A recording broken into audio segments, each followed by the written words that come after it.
చూస్ country delight, live better. ఇప్పుడే country delight app ని download చేసుకోండి. శేషు అని ఒక అసిస్టెంట్ డైరెక్టర్ ఉన్నాడు. తనకి అప్పచెప్పారనమాట మా టీం ని ఆ టైంలో. సో అప్పచెప్పినప్పుడు మా దాంట్లో బాబు ఉండేవాడు. బాబు అని ఆర్టిస్ట్, అంటే ఎక్స్ప్రెషన్ సరిగ్గా రావని తన మీద జోక్స్ వేస్తుంటారు. యాక్చువల్లీ తను నా ఫ్రెండే. వాడి ఫ్రెండ్ పరంగా నాకు ఏ రోజు నాకు ఇబ్బంది అనిపించదు. కానీ సో శేషు అనే పర్సన్, బాబు అనే పర్సన్కి మాత్రమే సపోర్ట్ ఉంటాడు. టీమ్ లీడర్స్ మేమిద్దరం అనేది అసలు మర్చిపోయిన ఫీలింగ్ ఉంటుంది. కేవలం బాబే టీమ్ లీడర్ అన్నట్టేగా మాట్లాడేవాడు. బాబు క్యారెక్టర్కి ఎక్కువ లెంత్ పెంచమనేవాడు. ఏదైనా ఒక పంచి చెప్తే ఫస్ట్ నా క్యారెక్టర్కి అనేది అసలు వద్దు, ఈ క్యారెక్టర్కి వద్దు, అసలు ఈ క్యారెక్టర్కి ఇద్దామని. అంటే బాబు ఏదైతే క్యారెక్టర్ పర్ఫామ్ చేస్తున్నాడో దానికి ఇద్దామనేవాడు. బాబు కూడా అలాగే రాసుకునేవాడు ఆ టైంలో కొన్ని డైలాగ్స్. సో ఇట్లా జరిగింది. అప్పటికి ఆర్పి ఉన్నాడా? ఆయన లేరని వెళ్ళిపోయాడు. ఆయన వెళ్ళిపోయాకే నేను టీం లీడర్. ఓకే, ఆయన లేరు. సో అట్లా జరిగింది. సో ఆ టైంలో ఇంకా మల్లెమాల బ్యాక్ సైడ్ ఒక రోజు ఆ టీ కోట్ ఒకటి ఉంటుంది, ఇప్పటికే అక్కడే ఉందంట అది. సో ఆ టీ కోట్ దగ్గర టీ తాగుతుంటారు ప్రాక్టీస్ టైంలో. ఇంకా అక్కడ ఒక రోజు నాకు శేషు గొడవ కూడా అయింది. భాస్కరన్ ఉన్నారు అక్కడ పక్కన, బుల్లెట్ భాస్కరన్.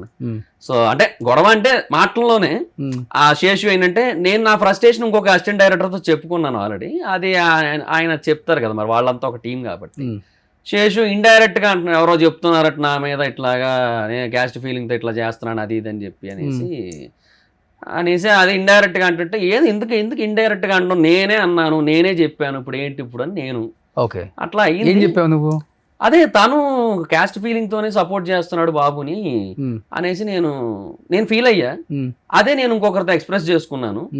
అది ఆయన అట్లా కాదు, నేను స్కిట్ బాగుండాలని చెప్పి ఏది బాగుంటే ఎవరికి బాగుంటే వాళ్ళకి నేను రాయించాను, వాళ్ళది అట్లా ముందు నడిపించాను అంతే అని చెప్పి తను.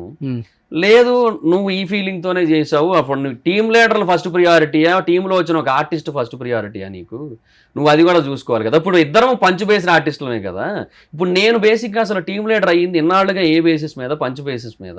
మా డౌట్ నువ్వు నాకు ఇవ్వకుండా ఆ పర్సన్కి ఇస్తే ఏంటి అర్థం? ఆ క్యారెక్టర్ డిమాండ్ చేసిందంటే ఈ క్యారెక్టర్ వేసినా పేలుతుంది కదా అది కూడా. ఇట్లా దానికి డిసిషన్ లేదు యాజ్ ఎ టీమ్ లీడర్ గా. కాదండి, డైరెక్టర్ చెప్పే ప్రయత్నం చేయలేదు. డైరెక్టర్ నితిన్ భరతేనా? శ్రీపాద్ వాళ్ళు వెళ్ళిపోయారు. అదిరింది అయింది, ఆర్పిఎన్ వెళ్ళిపోయారు, చంద్రాన్న నాగబాబు గారు వెళ్ళిపోయారు. అప్పుడు అశోక్ కూడా వాళ్ళే కదా డైరెక్టర్స్. ఆ షోకి ఇంకా వీళ్ళు ఇటు నుంచి నితిన్ భరత్ అటు వెళ్ళిపోయారు. వాళ్ళు వెళ్ళిపోవడానికి కూడా చాలా రీజన్స్ ఉన్నాయి.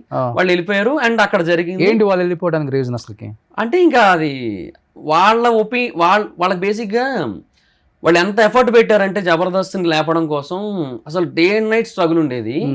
నితిన్ అన్న, భరత్ అన్న అసలు లిటరల్లీ వాళ్ళు ఎంత టాలెంటెడ్ అంటే 12 టీములని కూర్చోబెట్టి 12 టీములకి లైన్లు ఇచ్చేవారు వాళ్ళు. ఓకే, స్కిట్లకి కాన్సెప్ట్ లైన్స్ ఉంటాయి కదా సినాప్సిస్ మూవీస్ లో అయితే. సో మాకు లైన్స్ అంటాం, అది ఇచ్చేసేవారు. అంత ఉండేది. ఓకే, సో వాళ్ళ డెసిషన్స్ ఎప్పుడు కూడా వాళ్ళవే ఫైనల్ అయ్యేవి కొన్నాళ్ల వరకు. తర్వాత ఒక రోజు పటాస్ విషయంలో గొడవ అయింది. నితిన్ అన్న, భరత్ అన్న మెయిన్. భరత్ అన్న కాన్సెప్ట్ ఏంటి, జబర్దస్త్ ఆర్టిస్టులు పటాస్లో కూడా చేస్తే అంటే ఒకే ఆర్టిస్ట్ 2 షోల్లోని కనబడితే రేటింగ్స్ డీవియేట్ అయిపోతాయి. ఇప్పుడు నీ కోసం ఈ షోనే ఎందుకు చూస్తారు, 2 షోలు ఎఫెక్ట్ అవుతాయి అనేది ఆయన పాయింట్. సో పటాస్ కోసం ఫ్రెష్ ఆర్టిస్టులు తెచ్చుకోండి, జబర్దస్త్ ఆర్టిస్టులు వాడద్దు అని నితిన్ అన్న, భరత్ అన్న మెయిన్. మేనేజ్మెంట్ ఒప్పుకోలేదు. మా షోస్ మేము ప్రొడ్యూసర్స్, మా రేటింగ్లు, మా ఆర్టిస్టులు, మా ఇష్టం, ఇది వచ్చింది.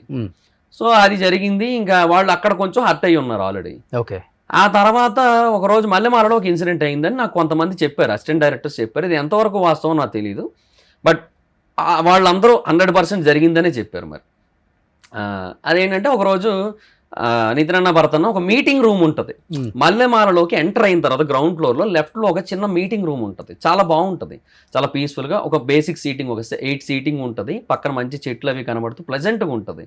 చాలామంది జబర్దస్త్ టీమ్ లీడర్స్ కానీ డైరెక్టర్స్ కానీ అక్కడే మీటింగ్ పెట్టుకుంటారు. Okay, so first priority based on the level, directors మేనేజ్మెంట్కి ఫస్ట్ ప్రియారిటీ, తర్వాత టీమ్ లీడర్స్. అప్పటికి ఖాళీగా ఉంటే మేము వెళ్ళి కూర్చొని మేము రాసుకునేటోళ్ళం, ప్రాక్టీస్ చేసుకునేటోళ్ళం. ఆ రూములో వాళ్ళు ఒక మీటింగ్ ఆల్రెడీ అరేంజ్ చేసుకున్న టైంలో విష్ణుప్రియ వచ్చి కూర్చున్నారు అక్కడ. యాంకర్ విష్ణుప్రియ గారు ఆవిడ వచ్చి కూర్చున్నారు అక్కడ. అండ్ ఎవరో అక్కడ కూర్చోమన్నారంట ఆవిడ్ని. కూర్చోమంటే వీళ్ళు వెళ్ళారు, ఇక్కడ మీటింగ్ అవుతుందండి, మీరు బయట వెళ్ళి ఆ క్యాబిన్లో కానీ లేదంటే బయట హాల్లో అంటే ఓపెన్ స్పేస్లో కానీ కూర్చోండి అని చెప్పారు. చెప్తే లేదు, నన్ను ఇక్కడ కూర్చోమన్నారు, నేను ఇక్కడే కూర్చుంటాను, కావాలంటే మీరే బయటికి వెళ్ళిపోండి. ఓకే, అది ఆ టోన్ తెలుసు కదా బేసిక్గానే. ఎలా వస్తుందో ఆ టైంకి Hmm. ఆ లెవెల్లో వచ్చింది. ఎవరికైనా కాలేదు కదా. కాదు. ఒక ఆమె కూడా ఏదో షోలు చేసుకుంటుంది, ఆమెకు ఒక పేరు ఉంది కదా. అవునవును. ఆ అమ్మాయిని వచ్చి బయటికి వెళ్ళిపో అంటే ఆమె కాలదా. అంటే ఇంకో రూమ్ లో కూర్చోమన్నారు యాక్చువల్లీ. సో అట్లా జరిగింది. బట్ ఆవిడ ఏంటంటే ఆవిడ కొంచెం హార్ష్గా చెప్పారు.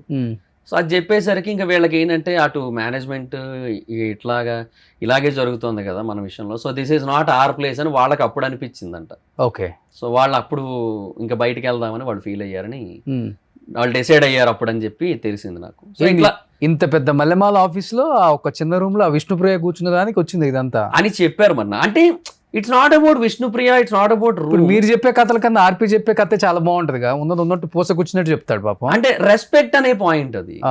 ఇప్పుడు వాళ్ళకు ఒకప్పుడు అంత రెస్పెక్ట్ ఉండేది, అలాంటి చోట వాళ్ళకి ఇప్పుడు రెస్పెక్ట్ లేకుండా పోయింది అనేది వాళ్ళకి అనిపించింది. ఓకే. ఆ మూమెంట్ లో అందుకే వెళ్ళిపోయారు, వెళ్ళిపోదామని డిసైడ్ అయ్యారు. ఓకే. సో ఇంకా ఆ తర్వాత ఎలాగో ముందు జరిగిన ఈ పటాస్ డెసిషన్స్, మేనేజ్మెంట్ మా వాళ్ళు మా ఇష్టం అనే మాటలు ఇట్లాంటివన్నీ ఉన్నాయి కదా. ఎలాగో ఇవన్నీ అంటే క్యుములేటివ్ అన్ని కలిపి వాళ్ళని అట్లా వెళ్ళిపోయేటట్టు చేసాయి అనేది అక్కడ ఒపీనియన్ అంతే. సో తర్వాత ఇంకా శ్రీపాద టేక్ ఓవర్ ఆయన వచ్చారు. సో అప్పుడు ఏంటంటే కొంచెం మొత్తం మారిపోయింది, అప్పుడు ఉన్నట్టు లేదు అలా అనమాట. అంటే శ్రీపాద ఇటు మణికంఠ అన్నట్టు. ఓకే. అటు ఇద్దరు వాళ్ళు ఏంటి ఎక్స్ట్రా ఒకళ్ళు, జబర్దస్త్ ఒకరు, శ్రీదేవికి ఒకరు, డీకి ఒకరు. ఆ తర్వాత అప్పట్లో వేరే షోస్ కూడా ఏవో కొన్ని ఉండేవి, వాటికి కూడా కొన్ని మణికంఠకి కొన్ని. ఇప్పుడు శ్రీపాద అనే వ్యక్తి హార్డ్ వర్కర్, సో చాలా కష్టపడతాడు. అవునవును. పని గురించి కానీ షోల గురించి కానీ ది బెస్ట్ రావాలని చూస్తాడు. నాకు పటాస్ లో కూడా శ్రీపాదాన్ని ఛాన్స్ ఇచ్చారు అండ్ నన్ను బాగా ఎంకరేజ్ చేశారు. నన్ను టీమ్ లీడర్ గా సజెస్ట్ చేసింది కూడా శ్రీపాద. సుమన్ టీవీకి ఒక 1.5 years చేశారు. చెప్పారు యాక్చువల్గా. అన్న నాకు ఫోన్ చేశారు ఆ టైంకి, ఒక కామెడీ షో చేస్తున్నాం మహిదర్, నువ్వు రావాలని చెప్పి అడిగారు. అప్పుడు కూడా అడిగారు నన్ను, అయితే అన్న నేను వైజాగ్ లో ఉంటున్నా అన్న, షో కోసం పర్టికులర్ గా ఇటు అప్ అండ్ డౌన్ అంటే కష్టం కదా అని చెప్పి ఇంకా నేను లేదన్నా అన్నాను. నీకు ఎప్పుడు ఇంట్రెస్ట్ ఉంటే అప్పుడు రా మహిదర్ అని కూడా అన్నారు. ప్రతి ఆర్టిస్ట్ తో రెస్పెక్టబుల్ గా ఉంటాడు, బాగుంటారు, కాంట్రవర్సీ ఉండదు. అవును, కొంచెం తగ్గించి మాట్లాడదామే, ఉన్నట్లుగానే మాట్లాడతాడు వాళ్ళ గురించి. హార్డ్ వర్క్ అంటే హార్డ్ వర్క్ అని చెప్తాడు, లేకపోతే నాకు తెలియదు అని చెప్తాడు.